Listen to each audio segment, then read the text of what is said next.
Hello. We are back with our Once Club Presents in Conversation. Today we have the amazing George Root, who is the founder of Milamore Fine Jewelry. Hi, George. Hi. How are you? I'm great. How are you? I'm good. So for our Once Club members and anyone else who's joining us today, Once Club is a new personal shopping and stylist platform that is built by personal shopper and stylists. And this is our weekly event that we love to do with essentially interesting people like George.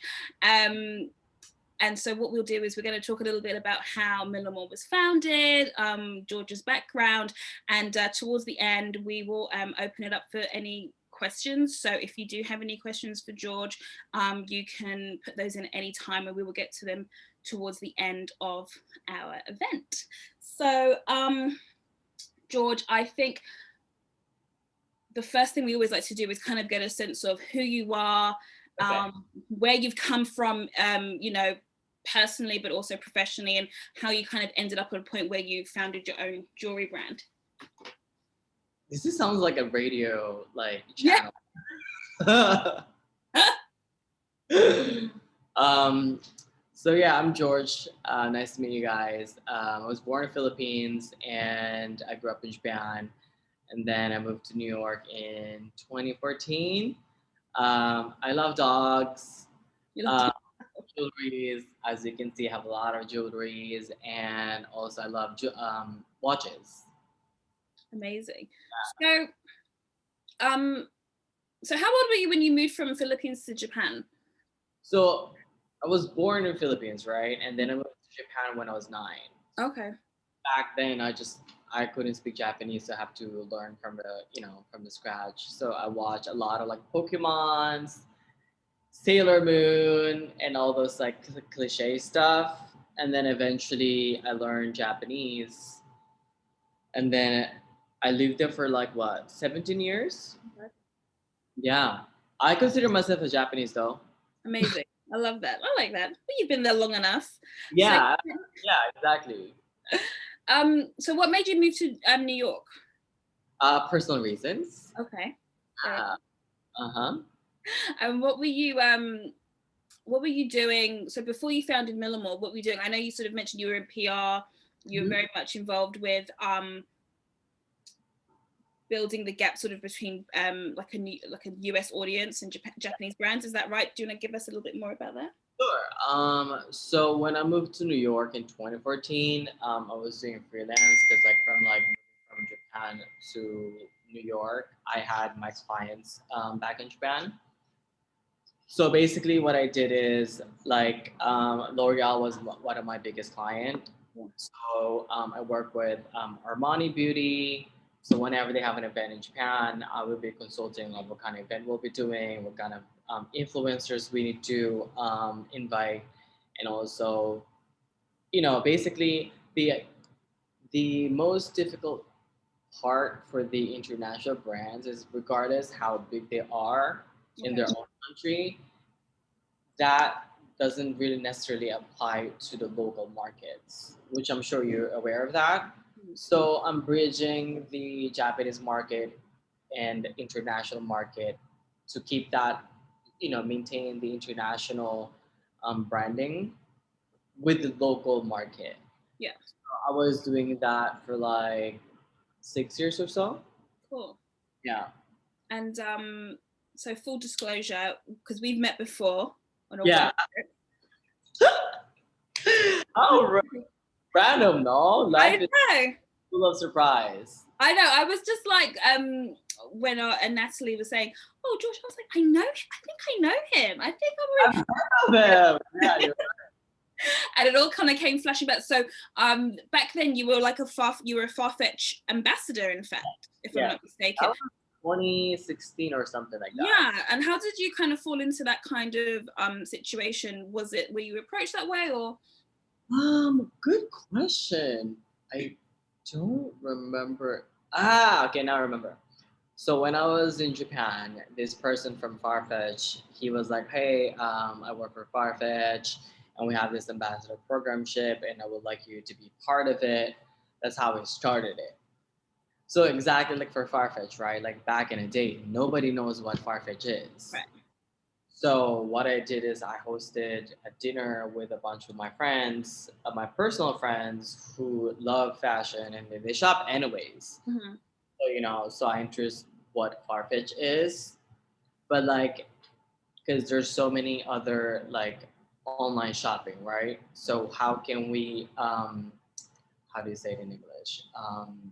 Kind of like make it different than the other website. Yeah. So providing that kind of like international ambiance and also just like experience and all that. That was my job. Okay, cool. It's amazing. Yeah, it was really cool to have. We had such a great when I worked there and I was working with the personal shopping team there, working with all the different ambassadors because they all came from such different sort of walks of life, obviously Yeah. different countries. And like you said, it was a really great way to kind of put Farfetch on the map, but in a really offline type of way in a sense, because it was really getting to know the brand in a really one-to-one type of way, like by doing small events like that. So for you, what was your kind of driving force to starting a jewelry brand? Did you know you were going to end up in jewelry, or? Honestly, I really had no idea. Like it's kind of like so when I was doing freelancing, I was also doing a career direction as a side job for this local Japanese brand. What I did was I was creative directioning the campaign, right? And then I told to the owner saying like, oh, like the gold hoop earrings are like really big in Italy right now, and then for sure like New York is gonna catch up, and then it's gonna go into Asia. So you should start selling it. That's what I said. This was 2018 January. And then 6 months later, when we were in Santorini for the shooting, she was like, "Hey, by the way, I took your advice, and we started selling gold hoop earrings." Um, and then she was like, "Oh, we sold out." So that's the beginning. Yeah, amazing. So who is Milamore? Like, how do you describe it to a new client, to a new personal shopper? I think Milamore, like usually the majority of my clients are people in my age, so like 30 to 35. Um, so like that's my sales person. Yes, push it. They want to go to the restroom. Yeah, Love it. that's Never a dull moment. my salesperson. Nice to meet you. I can't live without her. Um, so yeah, most of my clients are people like in my age and people who are like kind of like start looking other options with the other brands besides the all established brands, right? Like all of my clients, they have Birkin bag as if it's their tote bags, Mm-hmm. and but and then everyone has the VCA, Cartier, Tiffany, and all that. So like when you let's say you go to the brunch with a bunch of your friends and you're wearing literally exact the same thing, you start thinking of like, oh, maybe I should add something different else. Yeah. That's those people are like Milamore clients. Right. They're looking for something unique and fresh, but they don't want something too casual. Right. It's like when you wear, like for instance, I'm wearing my Cartier Justin Clue ring, right? Beautiful. Yeah. I wear it with my diamond braille ring. So you want to make sure like the jewelry you're wearing still matches the quality of the other established brands. Mm-hmm. So that's the Milamore. We are designed in New York, handcrafted in Japan, and then it's just like the quality is really, really there. So let's say you're wearing like, I don't know, Patek Philippe, and then you want to add some like tennis bracelet or Candy Safari tennis bracelet.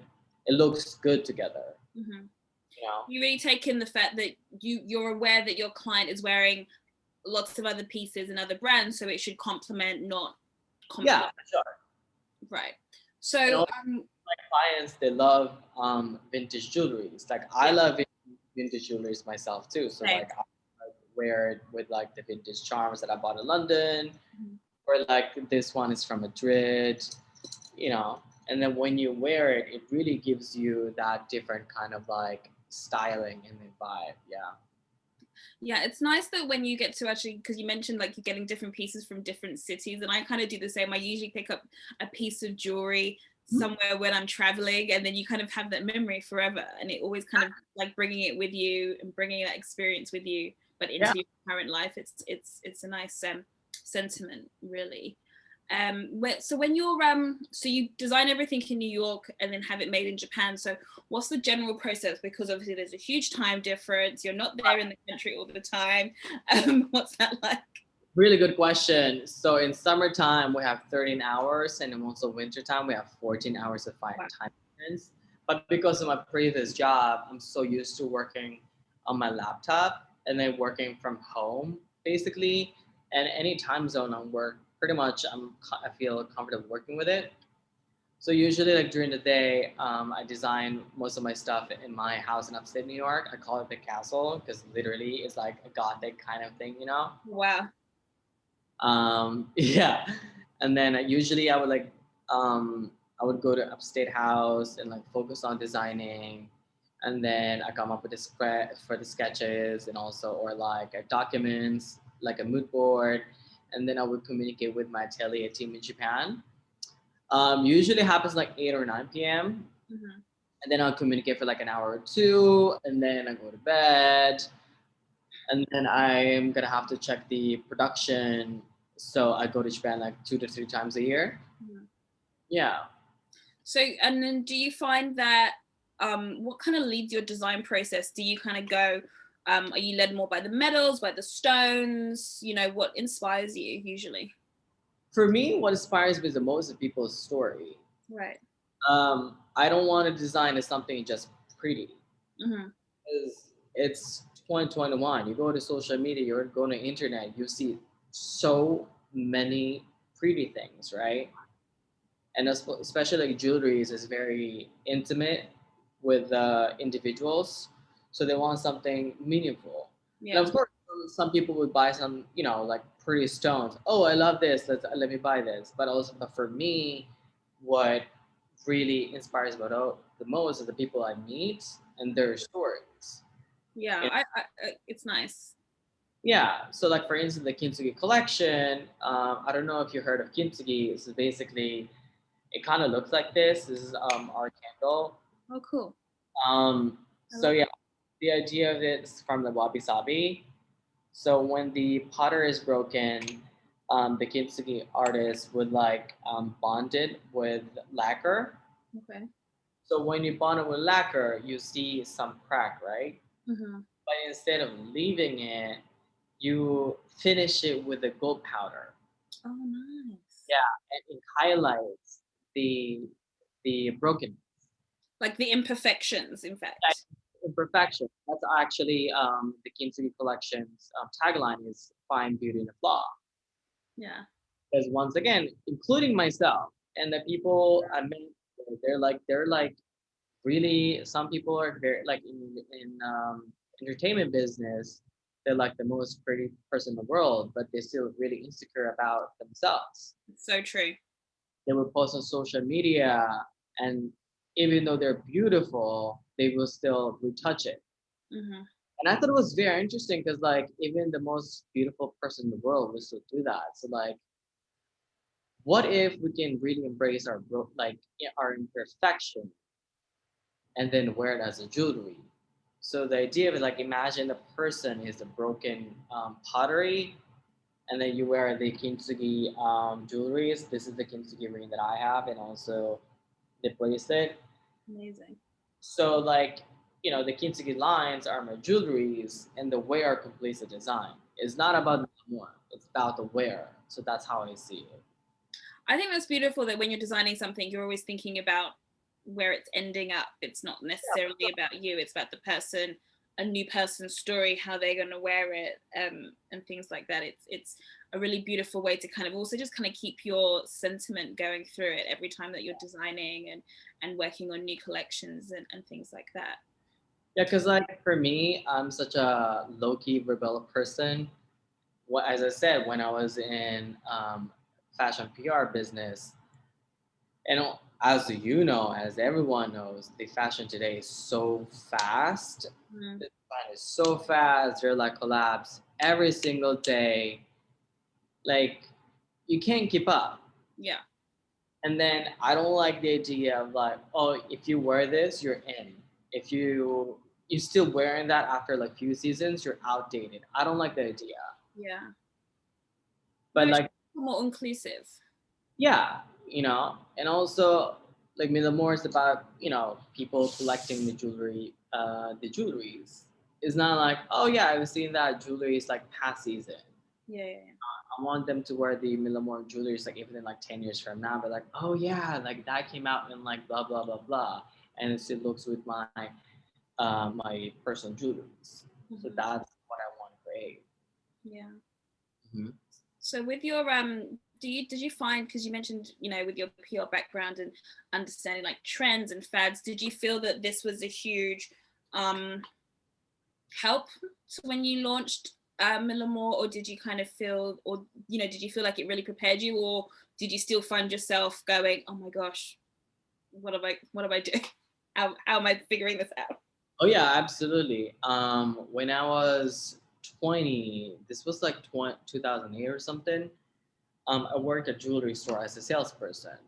Okay. That's where I learned diamonds, platinum, 18 karat, and I remember back in the day, I was really obsessed with the stone meanings, the story behind it. Like for instance, I don't know if it's the same in internationally, but in Japan for the wedding band, they use platinum. Why they use platinum? Because platinum is the metal of love. It's Okay. Yeah, I didn't know that. oh, okay. So maybe it's a Japan. No, yeah, I think that's great. I Yeah. didn't either. Yeah, that's amazing. So like I was so obsessed with that story.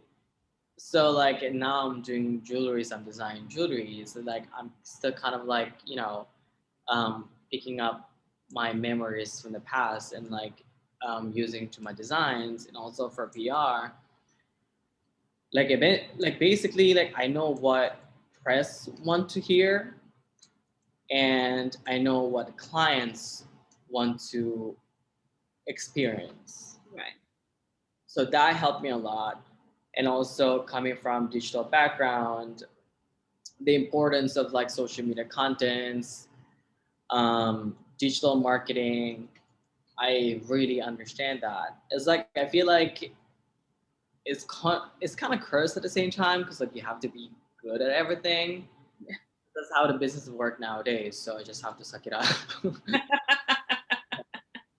Be amazing at everything. No, I agree, and I think you've always had really strong social media presence, which helps. And I think Yeah, um, it helps a lot. exactly, and I think what you're really good at is really like telling a story, building a story, which I think not all brands are able to master at Mhm. this stage. I think a lot of brands had to get familiar really quick because of the pandemic last year, and Right. kind of pivot how they would normally communicate their messaging and their brands in a completely different way. But I would assume that that part of it wasn't so terrible for you because you had that experience already. Yeah. And also because like there's so many talented designers out there, right? But if you don't know how to put your work into this world, no one's gonna. Sorry, excuse my words, but like nobody's gonna give a shit. Yeah. You know what I mean? And also because I work with the Japanese artisans all the time, they have the best quality of the craftsmanship, but they don't know how to communicate Mm-hmm. with the consumers, with the press. Yeah. What's gonna happen is this gonna die out. Regardless, you have the centuries of history, it's gonna die out if you don't play in this game. Yeah. You have to kind of always be being able to kind of hold on to your traditions and values, but kind of evolve it as you go along, because like you said, otherwise you kind of get left behind a little bit, which we don't want. So But also at the same time, you need to have that sense of like feeling what's coming next, yeah. which direction you want to go to. So it's like a really never ending game. which is fine because like I always think this is like, like when you were little, let's say you're obsessed with Legos, right? Yeah. You forget the time. You're just like constant building your Lego. I Yeah. feel like I'm in that kind of like phase. I love that. I like you're in your Lego phase. I got it. You're just like, what's the next project, the next thing? Like What my are we working? like George, you need to stop working and like enjoy a person's life. I was like, I don't consider myself as working. I Yeah, consider this as like I'm building something, you know? amazing. Yeah. Yeah. It's like there's a little it's work, but it's pleasurable work. So you're kind of always having that the funness to it. Amazing. So how do you mentioned that your clientele is, she's always looking for something that's a little bit more unique. She probably is quite established in terms of the pieces that she already owns, so like, from the maison houses. So how do you obviously you're like big on layering and things. Do you kind of advise your clients to also layer? Like how do you kind of get them to kind of really wear their Milamore jewelry? To be honest, when I started with Milamore in 2019, when like my clients and like people saw my styling, they were like, "Oh my god, that's like so much layering. There's so much details, right?" It's kind of like punch in their face, and then they don't really know what to focus on. But it's been 2 years since they launched Milamore, so like now they're kind of slowly getting into it. Yeah.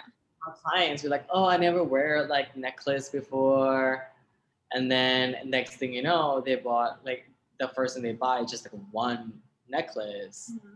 and then they would buy the pearl, and then they were like, "Oh, maybe I want some like duo chains." Okay. They're kind of like gradually kind of like going that kind of layering game, which is I thought it was very funny. I think there's definitely been a shift. I think because our attitude to fine jewelry has changed a lot. I think within fashion anyway, and styling, and so everything was very kind of like singularly pieced and Yeah. produced and photographed. I remember working, I think, at the time in a porte, and we were sort of working more and more with fine jewelry brands, but they weren't pushing as much as say like the costume jewelry. And I think they wanted to have a meeting. I think the buying team, they were like, what do you think we should do? And we kept saying to them, you guys need to mix the jewelry more, like stack it, do more, photograph it in a way that how women are likely to wear it. And it wasn't, they couldn't quite grasp the idea that women were wearing like multiple rings from Right. different brands together, or wearing like lots of earrings and things like that. And it took them a while to kind of start, but then as soon as we started photographing that way, in that kind of editorial way, it really changed how we started selling fine jewelry at all. So I'm sure it's the same with you, your clients. Maybe they come from being a little more conservative, and now they're like, Oh yeah, for sure. more, like more. Like especially the Kintsugi collection, like I have so many stuff. Like it's Victoria ring, right? So let's say like you wear like that.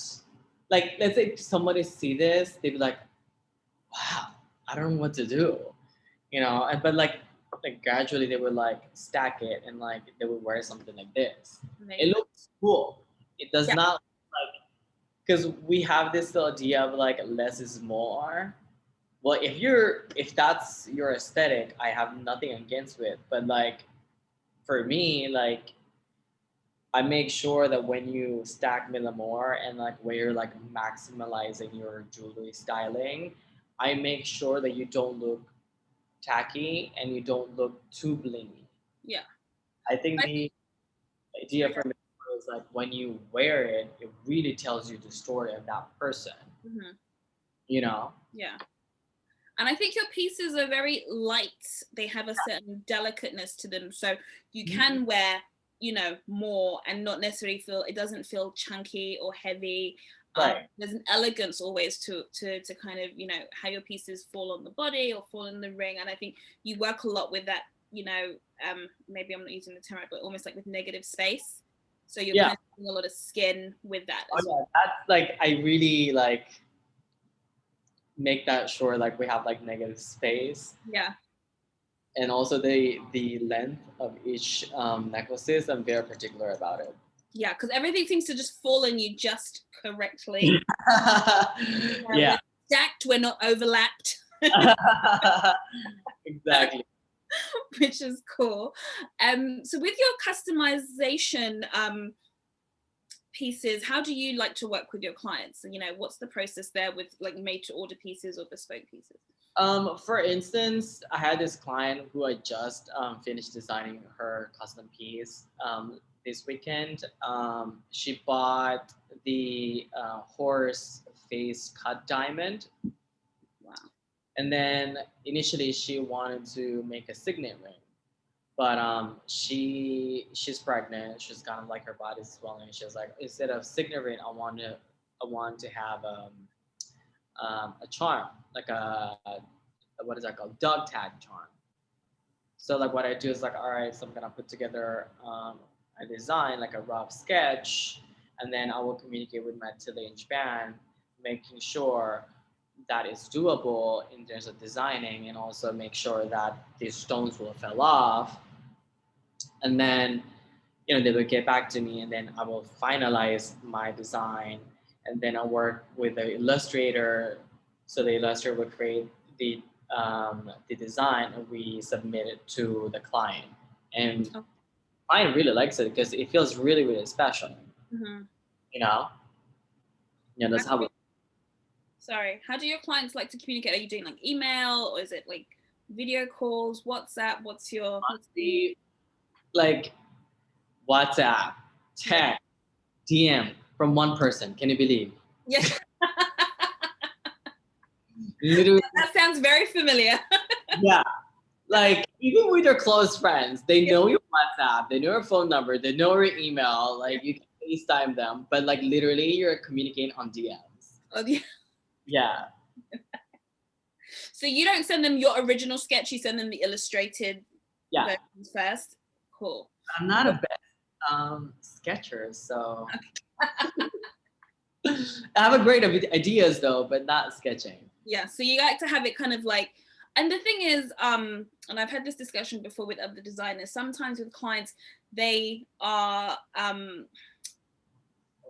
it's hard to, I don't want to say the wrong thing, but sometimes it's hard to get them to articulate the vision or for them to see your vision. So, and sometimes they lack the parameters of like what you see with a certain sketch might not be what they see. So you do sometimes have to really figure out a way to bring it to life so they get it, rather than be like, that's not what I want. And you're like, it is, but they haven't got it from the sketch. So you kind of have to really bring it to like, so they can almost see it, to wear it, to think, okay, this is exactly what it's going to look like. I think I'm very lucky to work with my team, my atelier. Like he's in like 50s. Believe it or not, like Japanese people are not really like technology driven. They're not really tech savvy. Mm-hmm. Like we're just like over the phone. I was like, hey, I need you to like correct this part of this necklace, and he would do it for me. Really? And he just gets it. Or like with my visual designer, I would give my the task for them. Let's say I want to create this content. They do exactly what I want. Wow. Which is also kind of scary. But I think that you're probably communicating in a really good way, and they've obviously got a certain skill. Yeah, you're gonna have to. Yeah. Amazing. Is there anything that you've had that you've made with a client that really sticks out or is really special to you? What else I can think of? I would say the what is that called?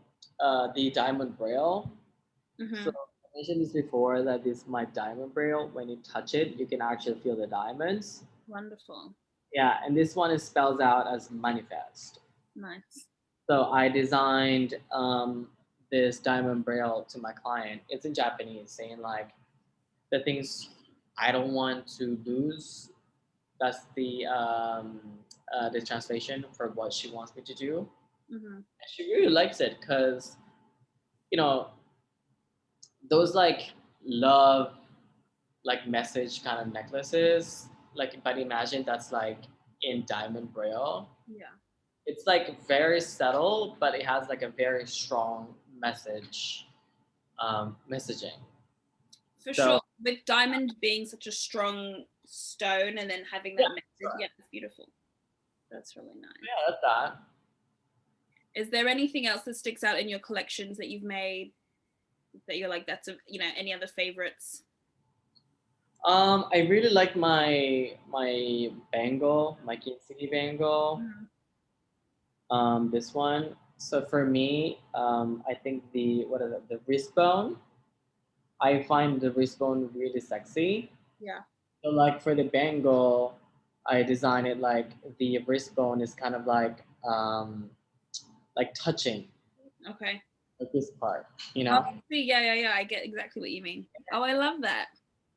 It's like Yes. framing the part of the wrist bone almost. Yeah. Yeah, I love that. And then like 360 degrees, it has different designs, and Yeah. also because when the ring moves, like like people would like kind of reposition it. Mhm. I don't like that. So like I just want to make sure it's like 360 degrees as design. So if it moves, it kind of looks beautiful. Not to say that other pieces don't, but it always will have sort of a point of difference, even if Yeah. it's misplaced on the body and things like that. Okay, that's really clever. That's cool.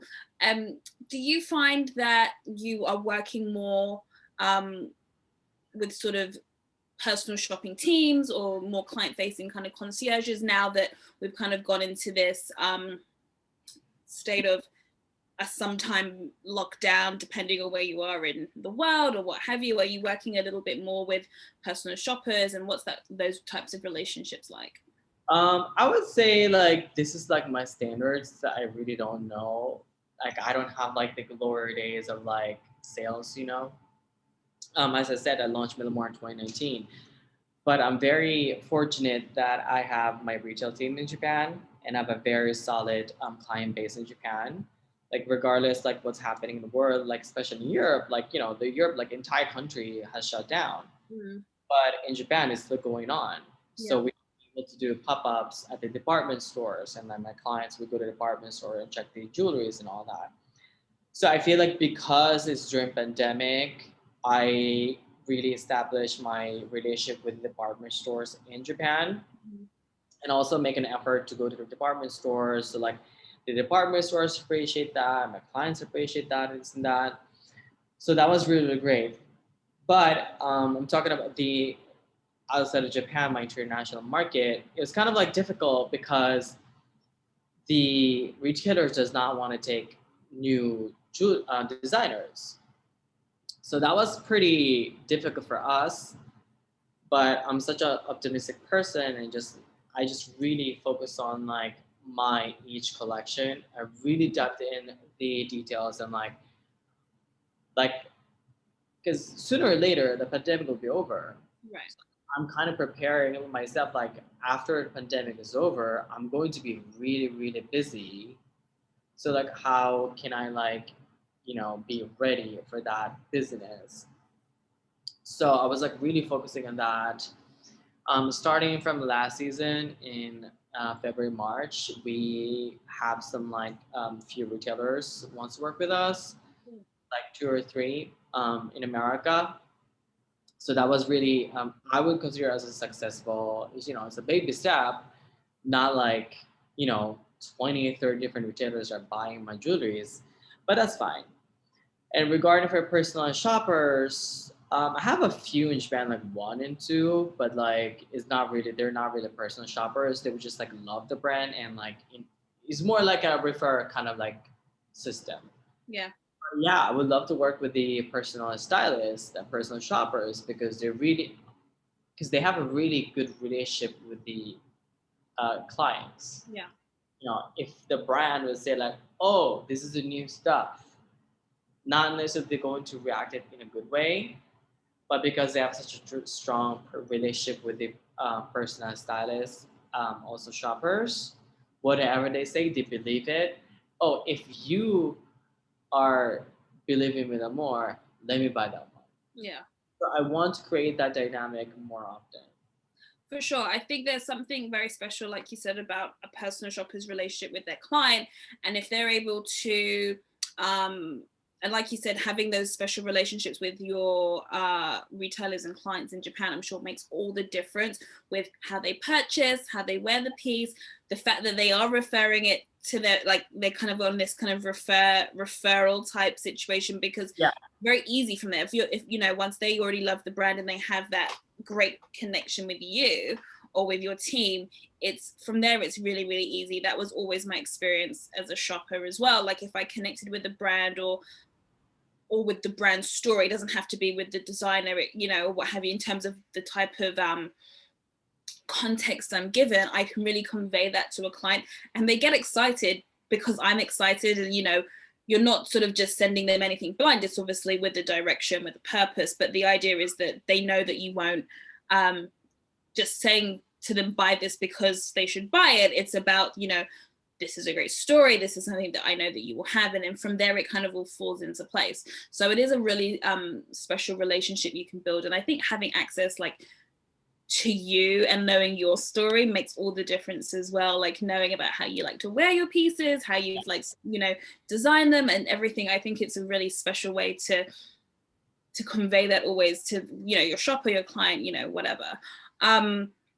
So you had some huge moments last year, or was it this year? You had J-Lo wear Oh yeah, piece, which is amazing. that was epic. Yeah. Literally epic. Yeah. Did you know before she was gonna wear it, or was it like you woke up and you're like, J-Lo's wearing? Yeah, I was in Japan. I woke up in the morning. I got an email from my press. It says like Jennifer Lopez Insta. I was like, yeah, yeah, yeah. I saw it. I was like, holy. I was like, I lost my words. Okay. Yeah, I literally texted my every single friend, be like, J Lo, J Lo, J Lo, and they're just like, yeah. That's amazing. It's amazing to have these kind of huge moments, like you said, in knowing that some markets are definitely more difficult than others at the moment. So having someone, you know, like a J-Lo or a really great friend kind of wear your piece, it goes, it can do wonders for a brand, for a collection or what have you. Is there any other ways in which you found, you know, you had successes knowing that it's been quiet or quieter in this kind of pandemic season? I honestly don't think I'm successful yet. I feel like I am finally in this starting point where I feel comfortable saying like, oh, I know exactly where I'm going to, and I know exactly what I'm gonna do. So I feel like right now I'm very much more confident than 2 years ago. So yeah, but I've been really, really blessed. Like for instance, Telegraph Luxury, they listed my name as like the next, new designer you should look up to. Wow, amazing. Also, W Magazine did that, and also editorialists they listed Milamore as like, like 23 brands that sold after like the jewelry industry, along with Cartier, VCA, Tiffany, Graf, Chanel, you name it, and our name is on there. And the reason why I think the reason why we got the article is because of the kintsugi Okay. because it has such a very deep meaning and like such a strong concept. It makes me really happy that people are recognizing that because when I launched a brand 2 years ago, when I launched Kintsugi collection, nobody understood. Right. Like even my team, they're like, "Yeah, George, it's cool concept, it's beautiful, it's poetic, this and that," but I don't think people will understand that, even Japanese person. Mm-hmm. 2 years later, is one of our best sellers. Amazing. So it made me realize how important to stick to your vision and like really believe to yourself, because otherwise, people can't see your vision. You're the only person who can see your vision. So like, Absolutely. sometimes I've listened to them, but most of the time I make my own decisions. Trust your gut. 100%. I like that. I do like that. Okay, so we are getting to questions times. So if you have any questions, you can pop your questions in now. What is your so what's your kind of general day to day, like, you know, other than doing fabulous live interviews, of course.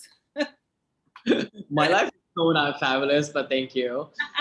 I wake up at like 5 or 6 in the morning, and then I would check my emails, respond to my Japan team, and then prepare my emails and like the task for my New York team by like 8 to 9 a.m. And then I work with my creative team, work on um, content, like creative stuff. Because right now I want to brush up our branding. Mm-hmm. So like lots of research and all that. And also I work with my sales team for and also preparing for the buying market week. So yeah, and then I guess I go to the gym, take care of myself Yeah. 2 times a week. Yeah. Awesome. So we have a question here. As you started a business 2 years ago, what would you say is your biggest learn? Really good question. Yeah, that's a good question. Um, I would say I made a lot of mistakes for the past 2 years. By mistakes, I consider as a lesson. Mm-hmm. Um, Sometimes I trust people too soon because I get really excited.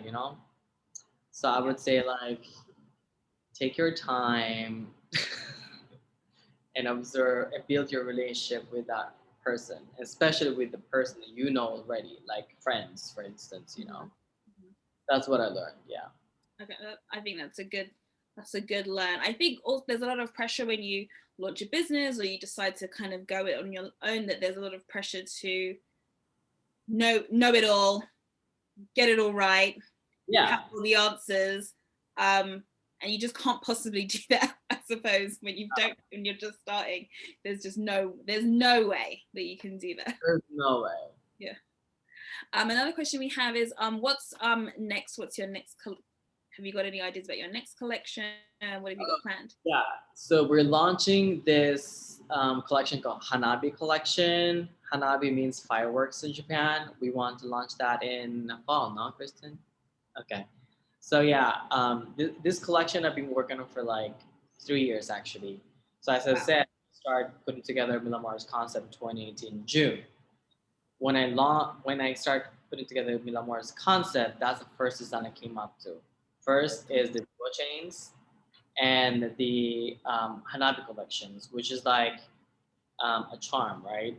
So imagine those like fireworks. This is the fireworks, right? Mm-hmm. And then in the back, there's a hook. So you hook each other's fireworks charm. So cute. You're like, actually, yeah, look at my tattoos. Oh, I love it. Right, I completely get it. Yeah. Yeah, so this is the idea. Yeah. You buy like one charm, you can wear it as like, one charm. Let's say you bought like three charms, you connect in the back. And they can And then, connect to each other. yeah, and Right. then this is, on your chest. The idea of it is like capturing the moment of the fireworks, because like when you see the fireworks, it always gives that sentimental kind of like feeling to it, and I want to capture it in my own way. So we have the perfect fireworks, but also we have this kind of like a little longer legs, kind of like fireworks too.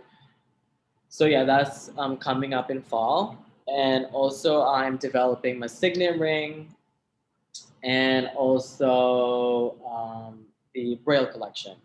Beautiful. Yeah. Awesome. A last question for today. What's your preferred metal? I would say 18 karat. Yeah. White gold and yellow gold. I like to mix it.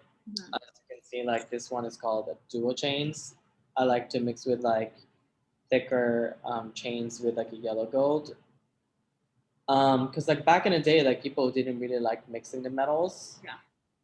But I think it's really nice, and also it gives that kind of like um, three-dimensional kind of like feeling to your jewelries.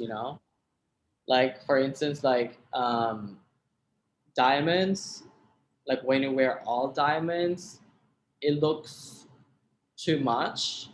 So I like to use some like emerald here and there to like complements each other and like gives that kind of like dimensional looking. Yeah, it has a bit more depth almost to it. Yeah, I agree. I've never had a huge issue with mixing either, but I think I love to now see that more designers are actually putting it in, not just in styling, but actually in the same piece. Yeah. Everyone's loosening up and kind of getting towards it. And I think it's nice. And it kind of gives you more versatility. Yeah, for sure. Because I think it's hard sometimes to be like, oh, I'm all in gold. And, you know, there'd be times when, you know, I'd be styling someone and, you know, the look is amazing. And then they're questioning the fact that there's gold hardware on the bag, but they're not wearing silver jewelry. And I'm like, it's fine. Oh, interesting. Because like I have a client saying exactly the same thing. Oh, really?